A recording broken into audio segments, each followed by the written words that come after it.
Congratulations, you have accidentally touched the essence of the Western propaganda system, the right to define standards. What is standard definition, right? Give a simple example. Mr. Joe wants to participate in the selection for a certain position, but his overall qualifications are poor. What should he do? So Mr. Joe and his uncle found a person in charge and greeted him. After the relevant person in charge understood it, he set the standard for the position. Job requirements: 1. Good at drinking tea. Experience in tea tasting with a unit price of more than 200,000 is preferred. Job requirement 2. Experience in receiving CEOs of listed companies and state-owned enterprises is preferred. Job requirement 3. No less than provincial and ministerial level cotters experience in handing cigarettes in person is required. Job requirement 4. For a long-term deep cultivation of a certain industry, it is necessary to trace back 3 generations of work experience. Uncle Joe Gongza was very satisfied when he saw it, and he was convinced that his nephew was the only selection candidate who could meet the above conditions. The final selection is over, and the relevant units issued the announcement as follows. Mr. Joe has a strong ability to engage in social activities. He has been deeply involved in a certain industry for many years and has inherited 3 generations of craftsman spirit. He is highly valued by provincial and municipal leaders at all levels. Alternative candidates. And after a rigorous selection process, Mr. Joe's written test, interview, and background investigation all achieved excellent results. Therefore, Mr. Joe is specially appointed as the person in charge of a certain position. When everyone sees it, they may be about to scold people. Isn't this a radish recruitment? That's right, this is radish recruitment, designing selection criteria directly based on the advantages of the employer. The final result is that no matter how good the conditions of other candidates are, it is impossible for them to score higher than Mr. Joe. And you can't say that this thing violates the regulations, because the standards are all public. Western propaganda routines are well versed in this. Like ancient Greek democracy. It sounds great. What citizen assembly, what citizen equality, what referendum? Oh yo, it sounds very tall. After a closer look, what is a citizen? Slaves are not counted, foreigners are not counted, women are not counted, and children are not counted. At last glance, there are only more than 10,000 people who are eligible to participate in the citizen assembly, which is less than 4% of the total population. Forget it, in fact, the number of participants in a citizen assembly is generally only 5 or 6,000 people. The proportion is even smaller. This is clearly tribal democracy. Athens is actually a city-state composed of a typical tribal alliance, so how did it become the origin of modern democracy? The tribal assembly, which exists widely among nomadic peoples, also votes for leaders, and some even develop tribal indirect elections. Representatives are elected by each tribe and go to the tribal alliance to participate in the general election. If the democratic system of ancient Greece can also be called the light of civilization, then why can't the nomads be called the light of civilization? On the contrary, it still has to be given various titles such as God's whip by Western history. But you still can't argue with Western propaganda. Why?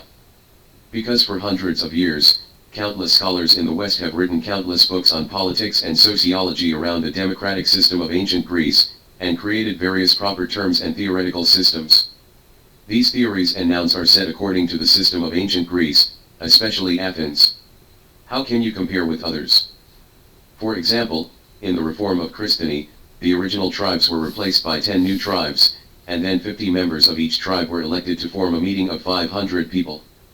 This has been called the origin of the modern parliament. Here comes the problem. Nomads also elect tribal representatives, but we are not called councillors. Can we be called elders? Can I call the chief? Can I call the Minister of State and Political Affairs? The assembly of our nomads is not called a parliament, nor is it called a meeting of 500 people. Is it okay to call it the Kuliltai Assembly? Is it okay to call it a meeting of chiefs and ministers to discuss politics? What? You said that the leaders of these big families and nobles were elected by these conferences? So what? The citizens of Athens account for less than 4% of the total population. Do you think you are not a privileged class if you are called a commoner? Then others started talking about the spirit of liberalism, the brilliance of democratic ideas and other nonsensical things. Why do I say that when the West promotes democracy in Athens, the slogans they say are all fake things? It's very simple. Now the West always says that the core of Athens' democratic thought is that everyone is equal before the law. Then I said, China also says that the emperor breaks the law and the common people are the same crime, so we are also equal before the law. But they said that our idea of the rule of law is not theirs. As soon as you ask them why, they start talking about the rights of citizens, the glory of democracy. Anyway, just never mention that the laws of Athens are different for women, children, Gentiles, and slaves. Do you find it strange? If the spirit of freedom, democracy, and equality really existed in the history of the West, how come no one shouted the slogan princes and generals, I would rather have a family and rise up to raise all those nobles? A country that calls for democracy, freedom, and equality of the people every day, but the aristocracy continues to this day, and the common people are still at ease. You can even make a yellow nest. Huang Chao directly wiped out the nobles and aristocratic families in China, and completely cut off China's family politics since then. How did the aristocracy of Athens come about? Unlike China, our ancient Chinese nobles were mainly differentiated by military merit. The nobles of Athens are differentiated according to capital. And put it bluntly, who is richer? What about ancient Rome? According to Li Wei, the nobles in ancient Rome originated from the Romulus era, and they came from the source of 100 members of the elders designated by Romulus. The descendants of these 100 senators are nobles. Cicero, another political scientist in ancient Rome, also held a similar view.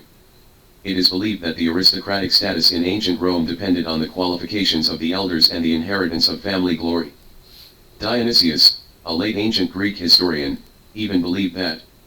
In addition to being born noble, the nobles of ancient Rome had a lot of wealth as an important factor to maintain their status as nobles, while commoners were born low and poor and needed to be protected by the nobles. Another interesting thing is, historians in the 18th and 19th centuries held the same view as contemporary historians of ancient Rome, believing that the nobility in ancient Rome was derived from power, wealth, and status.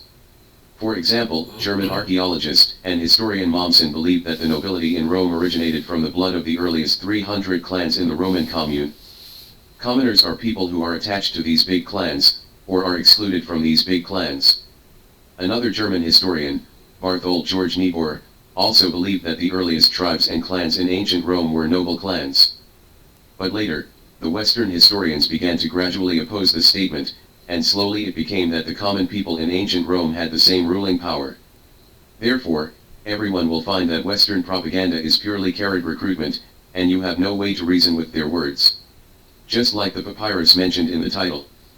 As long as people define papyrus mats as paper, they become the inventors of paper making. What you have to argue with others is not whether papyrus is paper, but what kind of standard can be called paper. Similar to the definition of civilization. At first, the West took the three elements of civilization and said that China did not have the Xia and Shang dynasties, and only had a history of 3,000 years. After the oracle bone inscriptions were discovered, they had to recognize the Shang dynasty, but they still did not recognize the Xia dynasty.